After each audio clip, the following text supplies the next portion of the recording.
Good morning, dear students. Today is our revision for the poetry as well as the writing. Grade 8 students. First of all, we've got a sample poem. That should be the poem we are going to use for our revision. What should I do? Mostly, the poetry should not be such a big deal, such a burden while answering, because once you could understand the poem, you could understand most of the poem, that's all what's needed.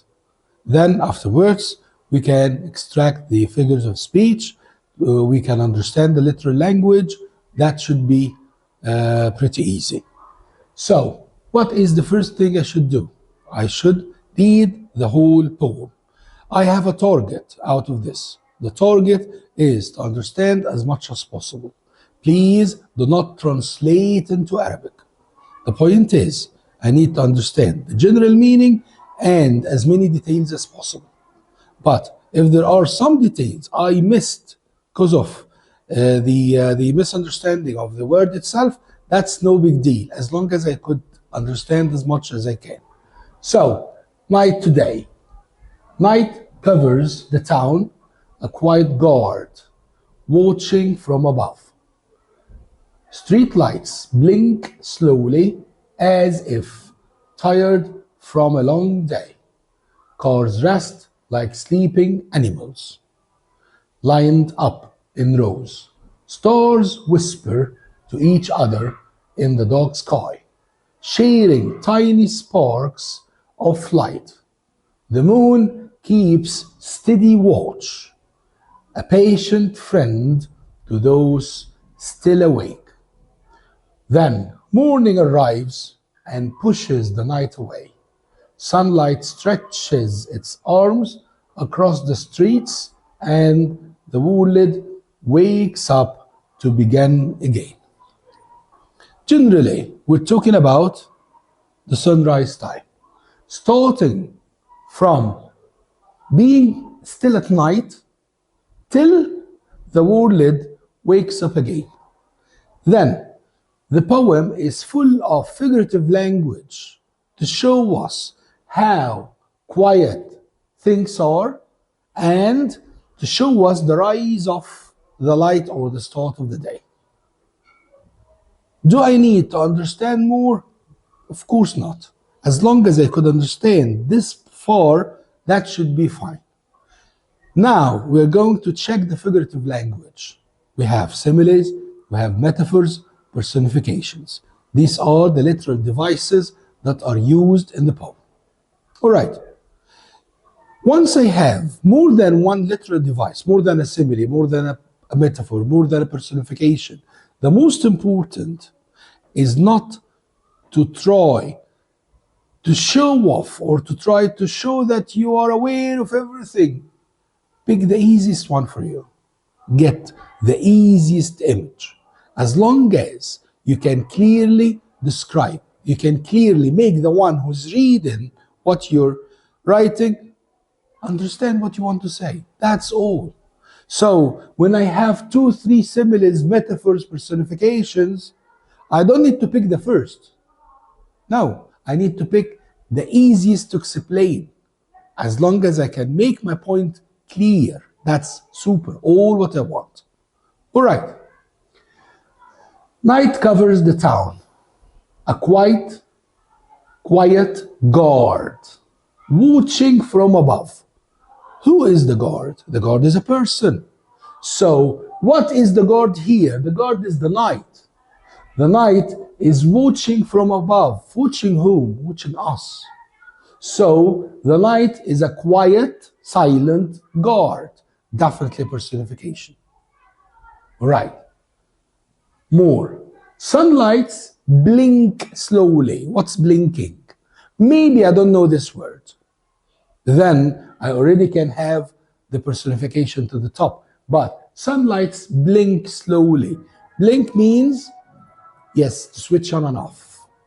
So, sunlights blink slowly as if tired from a long day. Just figure the whole thing out. Once you're tired from a long day, You open your eyes and close it in a very slowly way. That's exactly what we're doing here. So, another personification. Sunlight blinks slowly as if tired from a long day. Sunlight blinks slowly, that's my personification. As if, as, excellent, that's a simile. As if tired from a long day. I can symbolize the way the street lights that switch on and off in a slowly way, all right? I can compare it to a tired person who has spent a long day and he's opening and closing the eyes in a very slowly way. When you're explaining a simile, you should come up with your own language. So I would say the poet is comparing the sunlight, the street lights, to somebody who's tired, right? After a long day of working, and he is opening and closing his eyes slowly as the lights switch on and off. يبقى opening his eyes slowly, opening and closing the eyes slowly equals here switching on and off. That's my own language. You need your own language to explain similes and metaphors. That's very important. طيب, do I need my own language to explain the personifications? No. Why? Because I need to identify the personification. That's the skill. If you could identify the personification, you've done a very good job. So what is the personification? Who is the guard? The guard is the knight. So the guard, which is knight, is a quiet one who's watching over us. I could identify.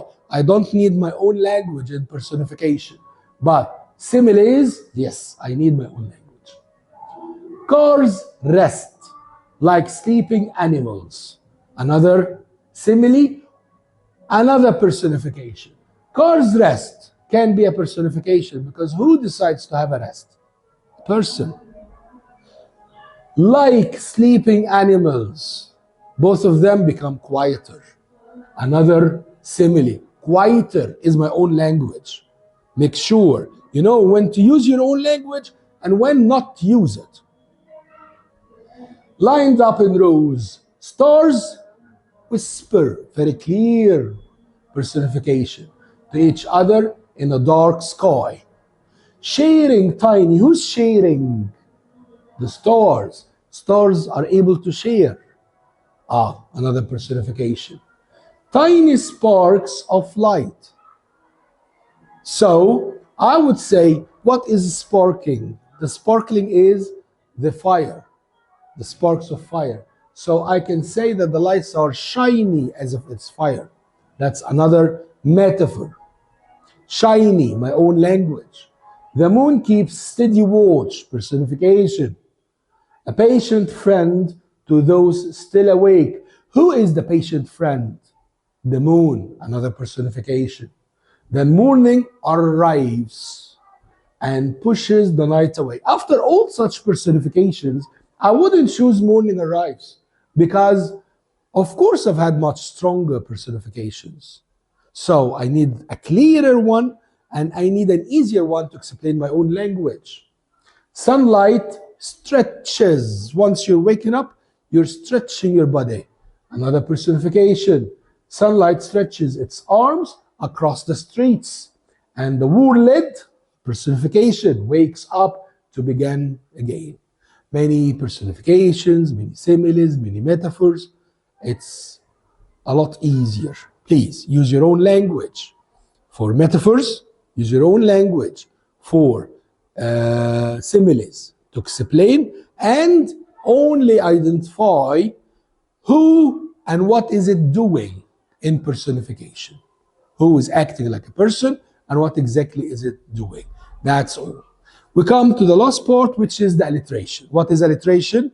Repetition of a consonant, take care, consonant sound at the beginning of two or more words at the same line. Repetition of a consonant sound at the beginning of two or more words at the same line. We can easily get one of the personifications, and sorry, or one of the alliterations. Night covers the town, a quiet guard from above, street lights blinks, street slowly, That's one. So if I will use this one, what should I say? The repetition of the sound se at the beginning of street lights and slowly in line number 2. That was all about poetry. Hope you had an informative time. For now, we're off to the writing task of Unit 5. That's the one we're having on Sunday. We need to write an opinion essay. First, what is an opinion essay? An opinion essay is a piece of writing where you can talk about two different opinions. You are sharing everyone the two different opinions, the opinions that are supporting an idea and the opinions that are against the same idea. So, as if any piece of writing, we start with the introduction. The introduction should be, yes, to tell all about what you want to say in brief. To tell all about what you want to say in brief. That's the introduction, that's paragraph 1 in any piece of writing. All right, so I will take the required topic and then I would say we are going to discuss all about it in the coming few lines. That's paragraph 1. Paragraph 2 and paragraph 3 should be what we know as the body. The body should be the place where we are talking about details. Ideas that are supporting, ideas that are against the same topic. And this is the point that you find it a bit difficult. So the easiest way to get over that is to draft a bit. Use a little piece of paper to make some drafts. Prepare some ideas against and some ideas in favor of or supporting the topic. That would make it much easier. If you have some ready ideas, then you can easily talk about them. Once you've prepared ideas supporting and ideas against, it will be much easier to write down. طيب, paragraph 1 introduction, paragraph 2 ideas supporting, paragraph 3 ideas against, paragraph 4 should be a conclusion. I would say restating the topic again, then you can say your opinion. You're not allowed to say your opinion in paragraph 2 or paragraph 3 because you are either supporting the idea or against it. Why didn't you say your point of view when you were talking about it as supporting or against? Because you need to be neutral. You need to be neutral and objective. So I don't want to show in my piece of writing that I'm with something or against it. لا, I want to be very clear. I want to be very neutral. I say all the objective reasons to be supporting or to be against, whatever idea. Then in paragraph 4, I'm stating my opinion. And this is the most important. Title, 4 paragraphs. I would count paragraph 1 and paragraph 4 the smallest, as we don't have much to say, or we took it in brief. Then paragraph 2 and paragraph 3 should be the largest. Please, once you're done, never close the copybook or close the exam and say you're done. That's very wrong. You need to read, evaluate what you've done. That's very, very important. Don't read it as you want to do this. No. Read it searching for some mistake, searching if this paragraph does make sense or not. If there is a word that can suit the sentence more than the written one. If an idea should be before another one. Make sure your piece of writing is sensible. That's very important. At the end, all my best wishes. Hope you had a good time. Thanks, everyone.